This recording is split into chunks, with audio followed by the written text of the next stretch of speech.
Hello and welcome to the first ever episode of the brand new AstraZeneca Women in Tech series. I'm your host, Ben Bentham, and today I have the absolute pleasure of being joined by Emma Keddy from our end user services team based in the UK from our Macclesfield office. Emma, welcome to the episode. How are you?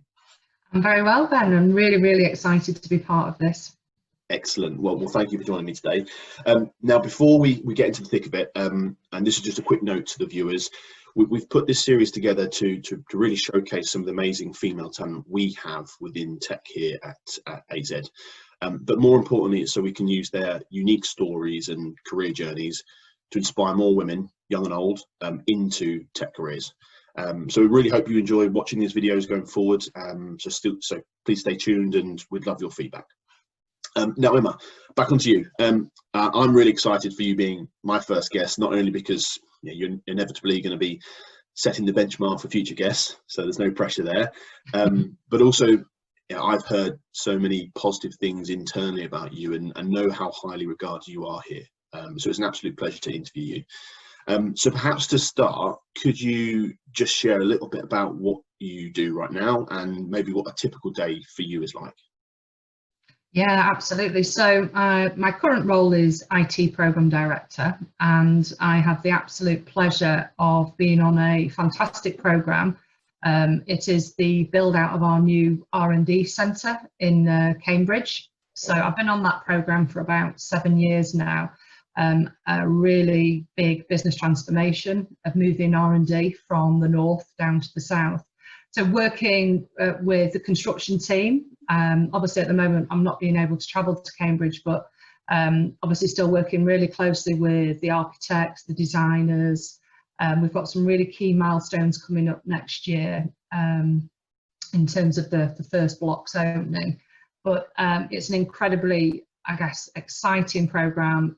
It's been amazing. I think the challenge of having technology moving really quickly, but the building not moving as fast. So days can be meetings around, I guess, how we get our technology into a concrete, essentially a concrete structure. So just, absolutely amazing project. Great, lovely. And what's the most enjoyable aspect of your role being a program director? It's the team that I work with and the extended team. So I think bringing, skilled people together, really giving people a variety of things to do, finding out what their strengths are, how they partner up with someone else and become even stronger. We get asked to do things, all the time. So on the program, we've got the real extremes of, we've got working in agile and mobile app development mode. And then we've also got our guys who say working with the construction team. So I just think seeing the skills, and also I think particularly my team trying to introduce digital to, I guess, what is traditionally fairly a staid, environment for construction. IT and construction world is an amazing place to be. I bet. So what types of core skills would someone need to be able to be a successful project or program manager? I know they're slightly different, but in general, what kind of core skills would you need? It's absolutely, for me, it's all about the leadership. So obviously lots of challenges can come along. So it's really keeping people sort of focused on the task in hand. Creating that vision as well, and I think particularly when you're on programs that can be long and drawn out, people can get burned out and moved away from the vision. So I think it's reminding people of the benefits, and ultimately, for the program we're on today, it's about creating, innovative science to be ultimately impacting on our patients. So, just really drilling down to the why are we doing this, to create, a new centre, to create new medicines better for our patients. And I think that really focuses people's minds. Yeah, no, I agree. So I know you don't mind me sharing this, but so you've been with AZ for 34 years, which is incredible. How has the tech world evolved since the start of your career to kind of now? Yeah, massively. I think when I joined way back in 1986, I started on what was called a youth training scheme, a government put together system, and no mobile phones, no tech, really, really basic. And I learned my first on a manual typewriter. So that was as tech as it got. And you know, at the time I worked at ICI, and yeah, I think that was how the tech was then. Obviously, watching that evolution through the 80s into the 90s was a real shift as we started to move from I guess our first DOS computers to the introduction of Windows as a platform. And I think that for me was the real turning point for customers, spending time with them, teaching them how to use Windows, how it could enhance their roles, and then I eventually moved into programming. But yes, watching that tech change through the company and where we are today has just been awesome. I bet. And I'm going to put you on the spot here. Any predictions on what kind of significant changes? And I know that we all aware of, you know, automation and a lot of things coming in, but let's say in 20 years' time, do you predict anything substantial that will be different to how we operate now? Yeah, I think the things that have really highlighted to me, I said, having the fortunate position of being on this program with buildings, I think I know smart buildings have been around for quite a while, but I think that whole world of you know, technology has been fairly, I'll say it's come to the fore, hasn't it? But it's, for me, it's how much more you can do within the home and within buildings, and that whole approach of sensoring when you're in somewhere, knowing, you know, real-time location, I'm here, how can the technology help me, all that predictive stuff. So really, you not having to think much, that machine learning, so it knows you so well, the tech, that it does things for you, prompts you. I think we live such busy lives today, don't we, remembering different things. So I think that whole learning who Emma is and what she needs in that prompt should be so far advanced by then that, yeah, you wouldn't even have to use your brain to think about it. Yeah, I think you're right. I've got visions of having microchips in each of us and them telling me, Ben, you go to the coffee shop too often at work. So I can see that being the case. Yeah, absolutely. And we've talked about this in my team, about these. One or two of us would be quite up for having one of the chips here and using our contactless and frictionless technology. Oh, definitely, yeah. So I'm going to take you back to your early childhood. And yeah, I know the answer to this question, but what did you want to be when you were growing up? So when I was really young, and I do remember the first time thinking about, this is what I want to do, I must have been about 4.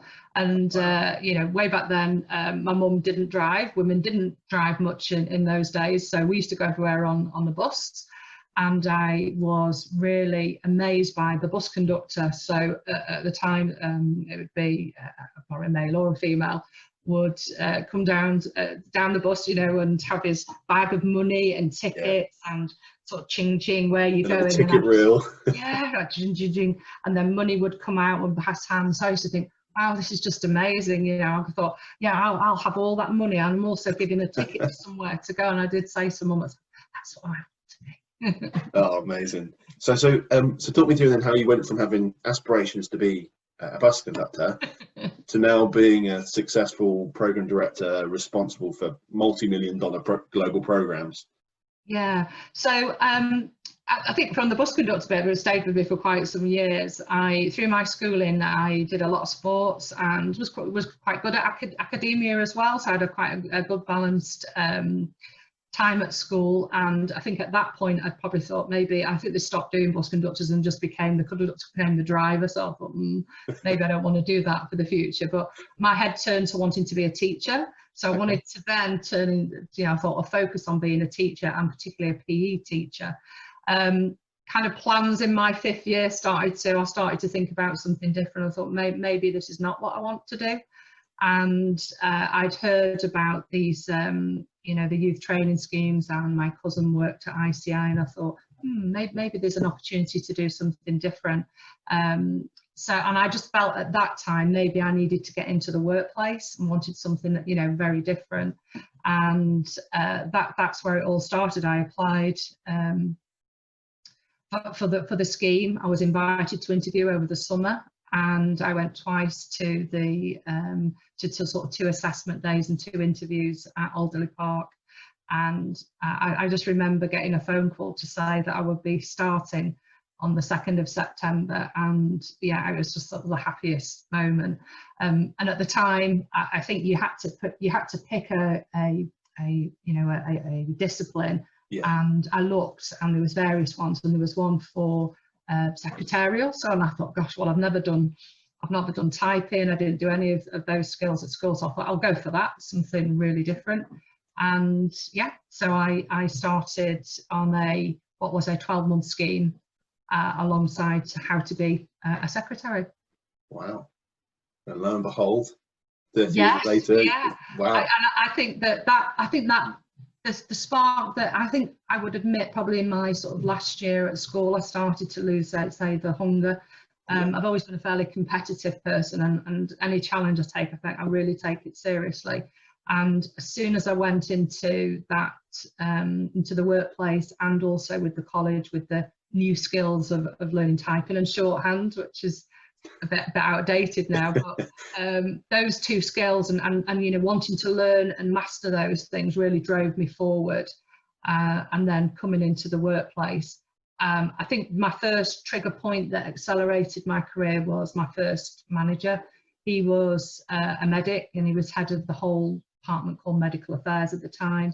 Okay. And he became my mentor, asked me about, you know, my school career, why I'd come to work and not gone to university, and I just sort of said I needed a change. And he advised me to take extra qualifications, and he asked me to go and get yourself a degree while you're working here. It's going to make a difference. And it's probably the best advice that he ever gave me. Yeah, so that certainly helped me, and he, as the mentor, stayed with me for about 6 years and helped my career along the way. Excellent, that's brilliant. And so, what was it like as a woman entering into when you entered into the tech world? What was it like when you first joined? And over the time, have you seen that change much in terms of perception?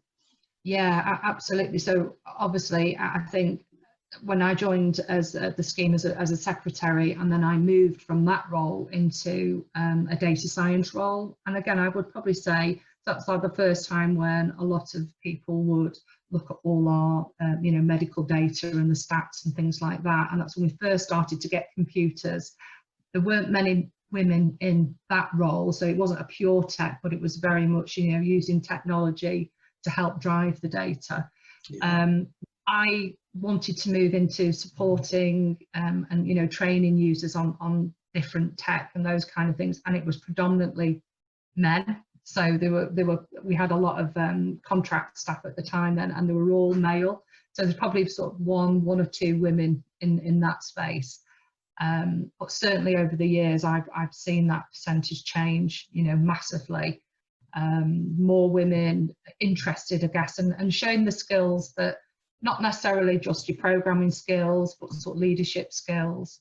And certainly, you know, in the sort of program and project management area where it's advantageous to have a tech background as well to help you, you know, drive in some of those discussions and pushing different strategies. Yeah, great. And what do you put them down to the secrets of if you can share any secrets to your success?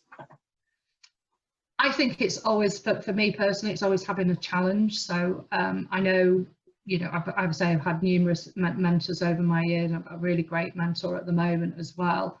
And we talk about, you know, change and, you know, I guess constantly testing and pushing yourself. So for me, it's always putting myself into situations and thinking, I want to do something where I'm still learning, I'm still pushing me.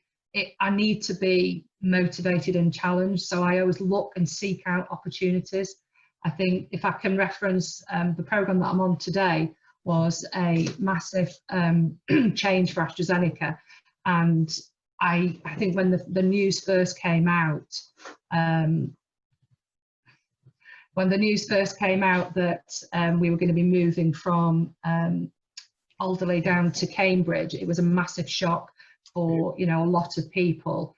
And I think you kind of got stuck into the well, you know, what we're going to do here. And I thought, you know what, I'm going to find out what this program's all about, and I'm going to get on it. And that's what I did. So I thought, rather be on the outside of something and not understand it, I'm going to get into the center of this. And exactly what I did. I found out where it was, you know, where the first IT, you know, discussions were happening. I got in there, and then, you know, within a couple of months, I was leading it. So I think for me, in a summary, is look out for situations that you might not necessarily. I've never done construction before, and it's been, you know, fantastic. You would think, you know, I don't have the experience for that. Don't let that put you off.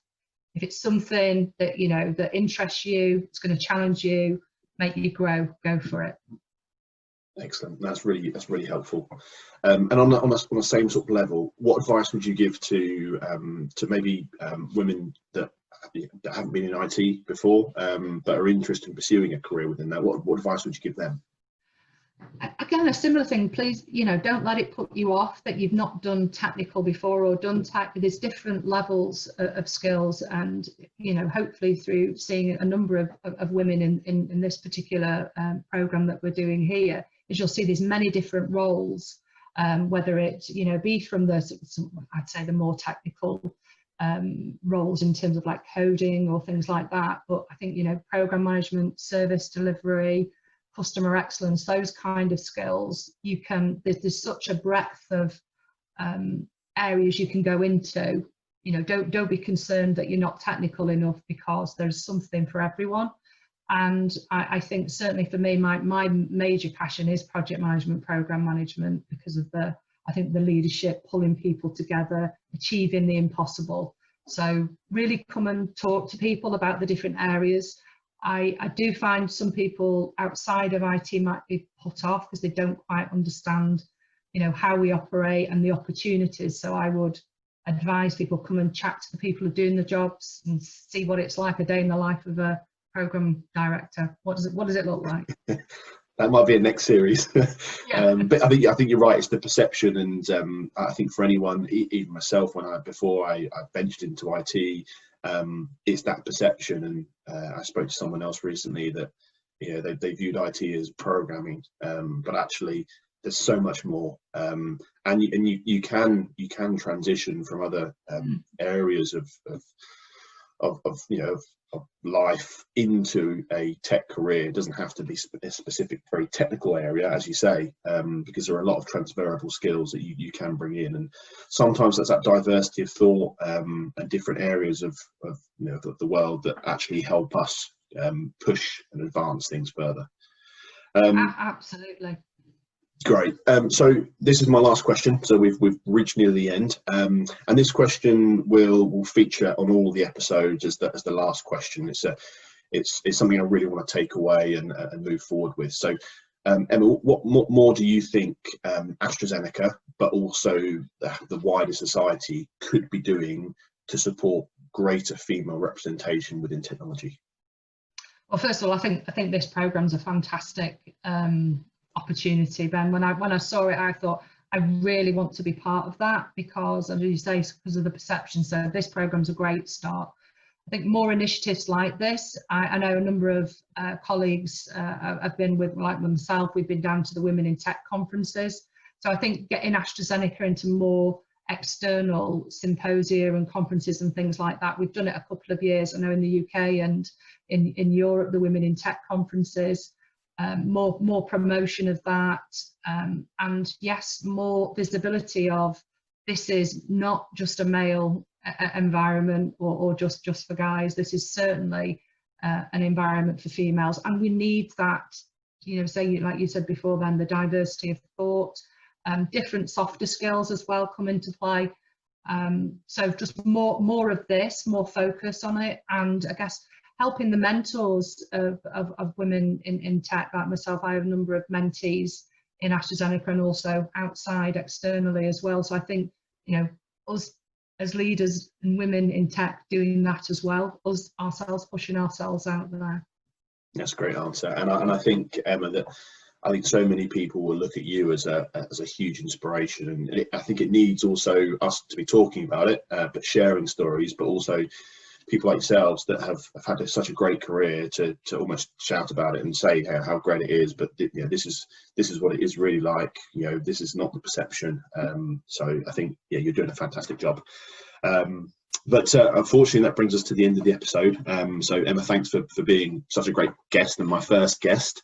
And you've been an absolute star. So thank you very much. And to the viewers, thanks for watching. If you've enjoyed the session, please give us a like or share, or even feel free to comment. And please do join us for the next episode of the series, which comes in a few weeks' time. But in the meantime, please take care, and we will see you very soon. Thank you.